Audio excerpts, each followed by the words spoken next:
Assalamu alaikum lovelies and welcome back. I hope you've had a fantastic week. I have another story for you. Are you ready? Let's start. So today's story is about a prophet called Ibrahim alayhi salam. Have you heard of Ibrahim? Now, when he was a little boy, he used to live with his dad, and his dad had a special job. Now, his dad's job was to go into the mountains and carve out stones and make those stones into statues. A long time ago, at the time of Ibrahim, people used to worship statues, and they thought that by worshipping these stone statues, Allah was going to be happy with them. And actually, Allah didn't like that at all. And that's why we worship only one Allah and no statues at all. Now, when he was little, he used to think a lot about all the different things that he was seeing, and he used to have a lot of questions.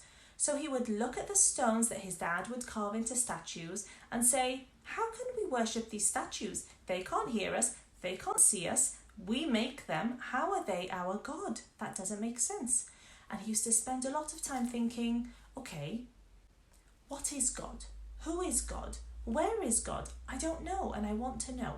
So he saw the sun and he thought, the sun is very strong and very important and very powerful. I'm sure that is God.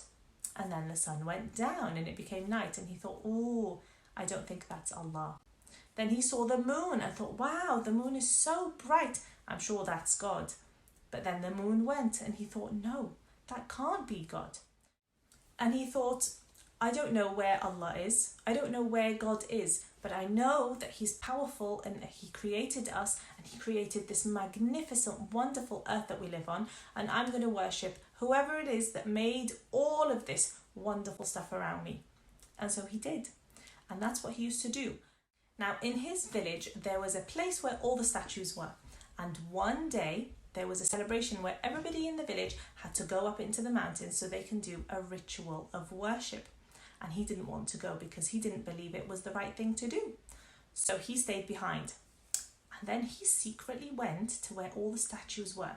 And because he didn't like the statues, he took an axe and he knocked over all of the statues but kept the biggest statue still standing. And he hooked the axe on him and he went. When they all came back, they found that all the statues had been smashed. And they weren't very happy about it. And they called Ibrahim straight away and they said, why did you do this? You're the only one here. You must have done it. He said, I didn't do it. Speak to the big statue. Look, he has the axe. He must have done it.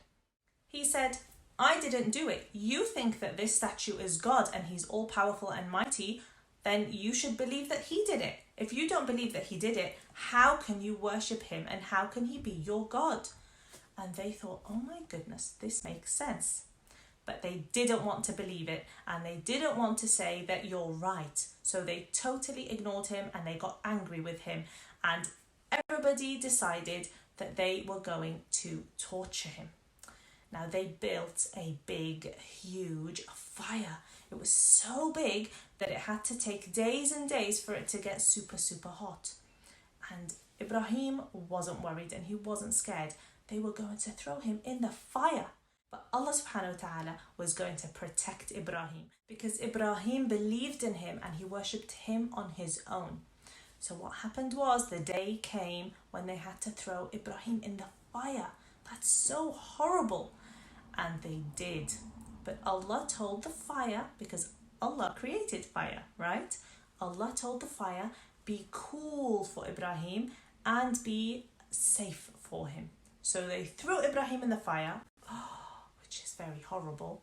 But Ibrahim was sitting in the fire, just relaxing, just chilling, because he wasn't being burnt. It wasn't touching him. It wasn't hurting him. He was fine because Allah told the fire to be safe and cool for him. So Allah protected Ibrahim. And Ibrahim walked out of the fire and they were all shocked. They saw this miracle happen right in front of their eyes, but they didn't want to believe in just one God. So Ibrahim decided that he needs to leave his area and go somewhere else where he can worship Allah and nobody is going to try and hurt him or kill him. So we need to always remember that if we believe in Allah and worship him on his own and always do things to make him happy, then Allah will always protect us and He'll always look after us and not let bad things happen. That's the end of today's story. I'll see you next week with a little bit more about Prophet Ibrahim alayhi salam. Assalamu alaikum, guys.